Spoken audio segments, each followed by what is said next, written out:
തലസ്ഥാനത്ത് ശരിക്കും പറഞ്ഞാൽ വലിയ തോതിലുള്ള അട്ടിമറി നീക്കങ്ങളൊക്കെ തന്നെ നടക്കുവാണ് എന്ന കാര്യത്തിൽ സംശയമില്ല. അതിൽ തന്നെ നിലവിൽ സുഗതൻ്റെ ആ ഒരു കൗൺസിലർ സ്ഥാനം തെറിപ്പിച്ചുകൊണ്ട് ഭരണത്തിൽ വരാമെന്നുള്ള വ്യാമോഹത്തിൽ, ഇന്ത്യ സഖ്യ കൂട്ടായ്മ ഉണ്ടാക്കിക്കൊണ്ട് ഭരണത്തിൽ വരാമെന്നുള്ള വ്യാമോഹത്തിൽ തീർച്ചയായിട്ടും ഇടതുപക്ഷം പല തരത്തിലുമുള്ള നീക്കങ്ങൾ നടത്തുന്നുണ്ട് എന്നുള്ളത് മനസ്സിലാക്കാൻ സാധിക്കുന്ന കാര്യം തന്നെയാണ്.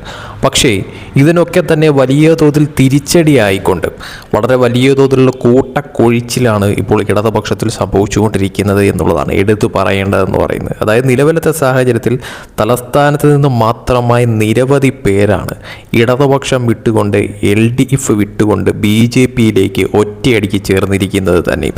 രാജീവ് ചന്ദ്രശേഖർ തന്നെ ഈ പറയുന്ന ഇടതുപക്ഷത്തിൽ നിന്നും വന്ന നിരവധി പേരെ BJPയിലേക്ക് ഇപ്പോൾ മെമ്പർഷിപ്പ് നൽകി സ്വീകരിച്ചിട്ടുമുണ്ട്. ഇത് മാത്രമല്ല, കഴിഞ്ഞ കുറച്ച് നാളുകളായിട്ട്, അതായത് ഈ പറയുന്ന BJP അവിടെ കോർപ്പറേഷൻ ഭരണത്തിലെത്തിയതിൽ പിന്നാലെ ഒരു 4-5 മാസം കൊണ്ട് തന്നെ 100-ലധികം പേരാണ് ഇടതുപക്ഷത്തിൽ നിന്ന് മാത്രമായിട്ട് BJPയിലേക്ക് ചേക്കേറുന്ന തരത്തിലോട്ട് കാര്യങ്ങൾ മാറിയിരിക്കുന്നത്. അതിൽ തന്നെ പ്രവർത്തകർ, അതോടൊപ്പം തന്നെ നേതാക്കന്മാർ ഉൾപ്പെടെ പല ആൾക്കാരും ഉണ്ട് എന്നുള്ളതാണ് ഹൈലൈറ്റ് ആയിട്ട് കാണേണ്ട കാര്യമെന്ന് പറയുന്നത്. തലസ്ഥാന നഗരിയിൽ ഇടതുപക്ഷത്തെ സംബന്ധിച്ചിടത്തോളം പൂർണ്ണ തോതിലുള്ള ഒരു തിരിച്ചടി തന്നെയാണ് കഴിഞ്ഞ തദ്ദേശ തെരഞ്ഞെടുപ്പിലും അത് കഴിഞ്ഞ് വന്ന നിയമസഭാ തെരഞ്ഞെടുപ്പിൽ സംഭവിച്ചിരിക്കുന്നത് എന്നുള്ളത് വളരെ ക്ലിയർ ആയിട്ട് കാണാൻ കഴിയുന്ന ഒരു കാര്യം തന്നെയാണ്. അതുകൊണ്ട് തന്നെയും അത് ഈ പറയുന്ന തോതിൽ അവർക്കുള്ളിലെ പ്രവർത്തകരും അതോടൊപ്പം തന്നെ പല രീതിയിലുമുള്ള പല സ്ഥാനങ്ങളിൽ ഇരുന്ന വ്യക്തികൾ ഉൾപ്പെടെ ഇപ്പോൾ ഇടതുപക്ഷം വിട്ട് BJPയിലേക്ക് ചേക്കേറുന്ന തരത്തിലോട്ടും കാര്യങ്ങൾ മാറുന്നു എന്നുള്ളതാണ് വ്യക്തമായി മനസ്സിലാക്കാൻ പറ്റുന്ന ഒരു കാര്യമെന്ന് പറയുന്നത്. ഇതിൽ തന്നെ നിലവിലത്തെ സാഹചര്യത്തിൽ BJPയെ കുടുക്കിക്കൊണ്ട്, അല്ലെങ്കിൽ സുഗതൻ്റെ കേസിൽ BJPയെ കുടുക്കിക്കൊണ്ട് ഭരണത്തിൽ എങ്ങനെയും വരാമെന്നുള്ള വ്യാമോഹത്തിൽ നിൽക്കുന്ന ഇടതുപക്ഷത്തിന് കനത്ത തിരിച്ചടി തന്നെയാണ് ഈ ഒരു സാഹചര്യത്തിൽ, ഈ ഒരു കൂട്ടക്കൊഴിച്ചിലൊക്കെ തന്നെ ഇടതുപക്ഷത്തിൽ നിന്നും പ്രത്യേകിച്ച് CPIMൽ നിന്നും CPMൽ നിന്നും ഒക്കെ തന്നെ സംഭവിച്ചുകൊണ്ടിരിക്കുന്ന കാര്യമെന്ന് പറയുന്നത്. അതുകൊണ്ട് തന്നെയും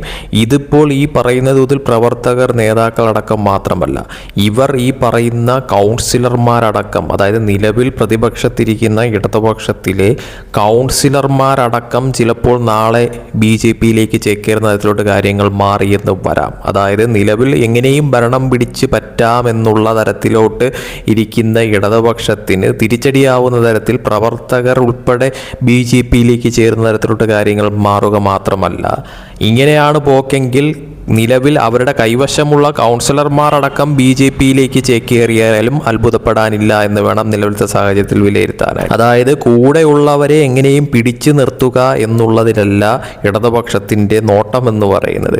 എങ്ങനെയും ജനങ്ങൾ വിധി എഴുതി പ്രതിപക്ഷത്തിരുത്തിയ ഇടതുപക്ഷത്തിന് ഭരണത്തിൽ വീണ്ടും എങ്ങനെയും അട്ടിമറിയിലൂടെ കടന്നു വരാൻ എന്നുള്ള ചിന്താഗതിയിൽ കഴിയുമ്പോൾ കയ്യിലുള്ളവർ കൂടി നഷ്ടപ്പെടുന്ന തരത്തിലോട്ട് കാര്യങ്ങൾ മാറിയാൽ അത് വളരെ വലിയ തോതിലുള്ള തിരിച്ചടി ഇടതുപക്ഷത്തിന് സമ്മാനിക്കുമെന്ന കാര്യത്തിൽ സംശയമില്ല. അതുകൊണ്ട് തന്നെയും ഇടതുപക്ഷത്തെ സംബന്ധിച്ചിടത്തോളം നിലവിൽ അവരുടെ പ്രവർത്തകർ, അതോടൊപ്പം തന്നെ നേതാക്കന്മാർ തിരുവനന്തപുരം കോർപ്പറേഷൻ ചുറ്റിപ്പറ്റി അവരുടെ കൗൺസിലർമാരെയൊക്കെ തന്നെ പിടിച്ചു നിർത്തേണ്ടത് അനിവാര്യമായിട്ടുള്ളൊരു കാര്യം തന്നെയാണ്. അതുകൊണ്ട് തന്നെ BJPയെ താഴെ ഇറക്കാൻ നോക്കിയിട്ട് അവസാനം തങ്ങളുടെ ഭാഗത്തുള്ള പ്രവർത്തകരും നേതാക്കന്മാരും അതോടൊപ്പം തന്നെ കൗൺസിലർമാരും നഷ്ടപ്പെട്ടു പോകുന്ന തരത്തിലോട്ട് കാര്യങ്ങൾ മാറി അവരെല്ലാവരും BJPയിലേക്ക് ചേക്കേറുന്ന തരത്തിലോട്ട് കാര്യങ്ങൾ മാറുന്നൊരവസ്ഥ ഉണ്ടായി കഴിഞ്ഞാൽ അത് തീർച്ചയായിട്ടും തലയ്ക്ക് കൈവയ്ക്കുന്ന തരത്തിലോട്ട് കാര്യങ്ങൾ ഇടതുപക്ഷത്തിന് മാറുമെന്നുള്ളത് ഇതിൽ നിന്ന് തന്നെ വ്യക്തമായി മനസ്സിലാക്കാൻ പറ്റുന്ന ഒരു കാര്യം തന്നെയാണ്. എന്തായാലും തലസ്ഥാന നഗരിയിൽ ഇടതുപക്ഷത്തിൽ നിന്നും വലിയ തോതിലുള്ള കൊഴിച്ചിൽ തന്നെയാണ് സംഭവിച്ചുകൊണ്ടിരിക്കുന്നത് ഓരോ ദിവസം കഴിയുന്തോറും എന്നുള്ളതാണ്